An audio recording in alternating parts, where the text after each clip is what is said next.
So we've seen the Seventh Doctor Last Day be released, and to say you need a bit of homework is a bit of an understatement.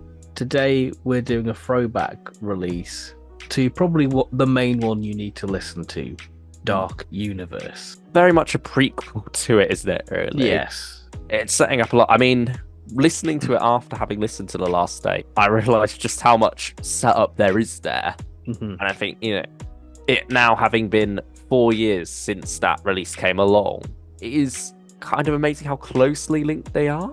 And It almost would have served one or the other better for them to be released closer, so you actually keep that momentum going with it. and it's bizarre because when this came out, it was a prequel to Doom Coalition. This was how 11 gets locked up. Yeah, I mean, that was 2015? Yeah, October Yeah. 2015, yeah. So it's about the same amount of time elapsing between Doom Coalition 1 and this, and then this and The Last Day. So both the things that it's a prequel to. Yeah, that's a wild thought. Yeah. I mean, yeah, isn't we're it? coming up to 10 years of the 11 as a character now. Like, surely this time 10 years ago, David Richardson and Matt Fitton and all the others working on Doom Coalition in the early stages were brainstorming the 11 at this stage, or soon would be. And has become quite an integral part to Big Finish. Was one of the main villains for Big Finish's anniversary. I mean, their 60th anniversary special as well with Once in Future. Yeah. Yeah, the 11, or at least the other numbers of the 11. We've I mean, the got 11's always yeah, the key one, but yeah. yeah, by Mark Bonar, who what a set the bar for all these sort of machinations, and Wonderful performance. Never disappoints. no, I think this is one of his strongest performances, really. I think this is the best 11 story. Really? But for me, I think don't- this is my favorite I because think this is him stories at his possible. height. This is he's won. He's got it. He's got everything. Yeah. But in some way, I never find stories about that all that interesting. So this Like, review is well, going to be interesting to say the least. Or I find the concept interesting, and that idea of a character finally getting what they wanted and realizing, well, actually, it's kind of dull now. Uh-huh. It's always that thing of the journey is always more important than the destination. It's the thrill of the chase and never the capture, and that's certainly true of this and War Master Anti-Genesis as well, which came out the month before. So that's certainly, I feel, hurt this one on initial release, that you were sort of hearing that same story of the villain winning 2 months in a row. And that had double the runtime to play with. So War Master Anti-Genesis was certainly at an advantage there. And I think that had the sandbox of being, in Genesis of a Dalek. But I guess this had a drawing factor of older Ace. We just had the Blu-ray trailer for season 26. Season 26 came out for January, pretty much near enough the same time as Dark Universe. Yeah, what have done? That's wild to think about. I mean, this is all just pre-lockdown, isn't it? This is sort of like the time in 2020 that's forgotten in a way. The before times. What do you make of it? Because I feel like we've kind of skirted around it a little bit. I mean, it's definitely a story of two halves. Yeah. Like, the first half, you've got Ace and the 11 working together to find this portal to the Dark Universe as they traipse through some hostile jungle to an ancient tree to where the portal is. And then the second half, it's the 11's one. He's in control of everything. Can the Doctor and Ace undo this? What's the Doctor up to? Because, of course, it's the Doctor at this stage of his life where everything's this massive master plan where he's manipulating everyone. I'm trying my best to sound enthusiastic about that. Yeah, it's just not my style of Doctor, I suppose. But I feel like it could be an interesting concept. I think it's been done better in other stories. Yeah, that's it, really. I think one of my main negatives for this is how Ace somewhat regresses as a character. You've got this concept of an older Ace, but I think Sophie Aldred's voice sounds pretty much the same. Yeah. So when you're not physically seeing her inhabit the role, it does just feel like it slips into younger Ace. Mm-hmm. Like, you've got references to her being a CEO and stuff, but just the way she's written, like the way she speaks and such, doesn't feel any different to me. Yeah. Like, I struggle to imagine it as any different from younger Ace. Like you say, it does feel like she's perhaps regressed somewhat as a character. Yeah, because again, it's kind of, Doctor, why would you do that? Why have you done this? You know, she knows this man. Surely it shouldn't come as a shock when it's been all a game all along, really, and he's playing the long game with everyone. Yeah.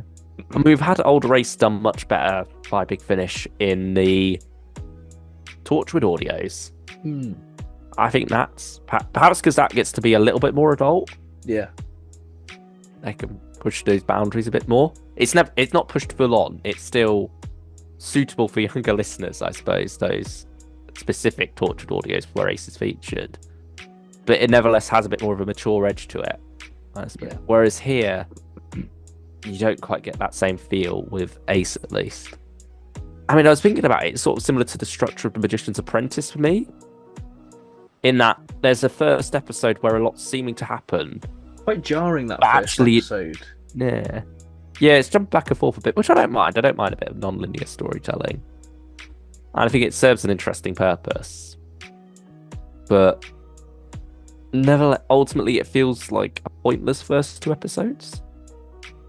Like, you could probably gotten away with that in 1 episode. And then the second half, there's a lot going on. It all just feels a bit rushed in a way. I mean, episode 3 is a bit sort of there for the fans of the little references, you know. It feels like Galaxy 4. Yeah.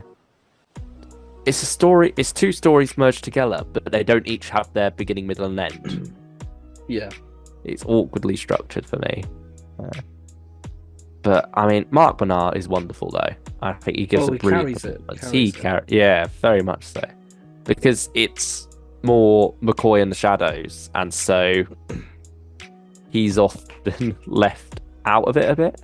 And so it is much more down to the 11 as a character to be the main character in some ways alongside Ace, who he sort of co-opted as his companion. I mean, there's interesting ideas there, but for me, a lot of it fails in the execution. But one thing I do quite like, dialogue-wise, is a lot of the descriptions that come out.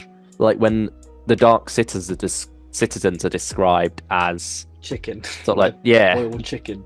Yeah, face like boiled chicken that you can almost peel the flesh off of. I think that's quite a creepy and descriptive,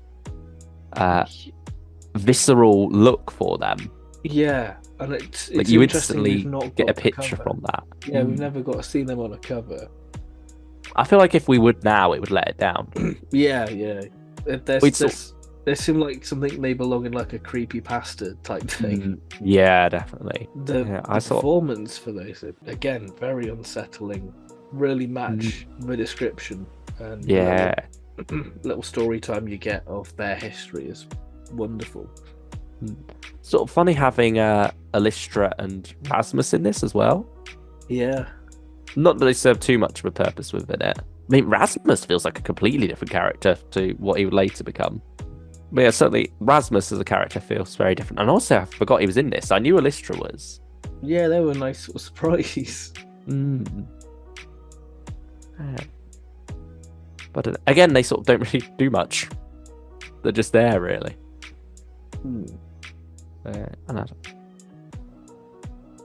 I mean, go on, give some praise to this story then. I think I've been negative enough. I'll let you.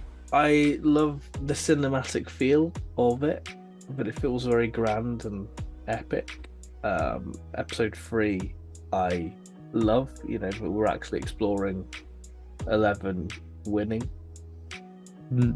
Um, and I think the music's great for it as well. I think there's a sort of nice classic McCoy soundscape, but it's been oomphed up really. Yeah, I can feel that. I feel like ultimately a lot of those concepts get done better in The Last Day in a way because it has more time to breathe. Yeah. But we will get to The Last Day eventually. That has some issues of its own as well. But yeah, I just wasn't taking this one the first time around. And I can't say it's improved too much on re-listen. Even with the added retrospect now given to it by The Last Day. And there are some funny things, even the very end of it as well, how on the nose that is. Yeah. I just like the structure of it really, but it just went all out with everything for it. What would you give it out of 10 then? I'd give it an 8. I'll probably go a 5 for this one. Oh, really that low? God. Yeah. Like, it's got its good moments, but overall, they don't come together well enough. Well, I think. Yeah, definitely one of the strengths is often the dialogue. Yes. Like, you have some interest. There's some very strong lines from McCoy as well at times. But you've also got awkward moments where he's seeming to speak to the audience, I suppose. Which, again, is something that carries on in The Last Day. There's a lot of narration, really, I'd say. Yeah. But it's like... It feels like enigmatic posturing. It's like trying to add depth to something that isn't necessarily there. Yeah, you've got it in last day when it's like talking about coffee and the froth. It's like it's not as profound as it perhaps thinks it is. Yeah, it's trying to be like, I'm sophisticated. Am I wrong? Is Ben right? Let us know in the comments below. What do you think of not The Last Day? Well, let us know what you think of The Last Day. Yeah, let us know. Listening. How you think it's going so far. If you listen to The Last Day and not Dark Universe, how are you finding it without having done your homework? Even Quantum Possibility Engine as well. Something you should probably listen to because that comes up not only in The Last Day, but it was mentioned here as well. I forgot that. Yeah, that's true. Up here in Dark Universe. So. Yeah, thank you everyone for watching. Please like and subscribe, and we'll see you for the next one. Take care, everyone. Bye-bye.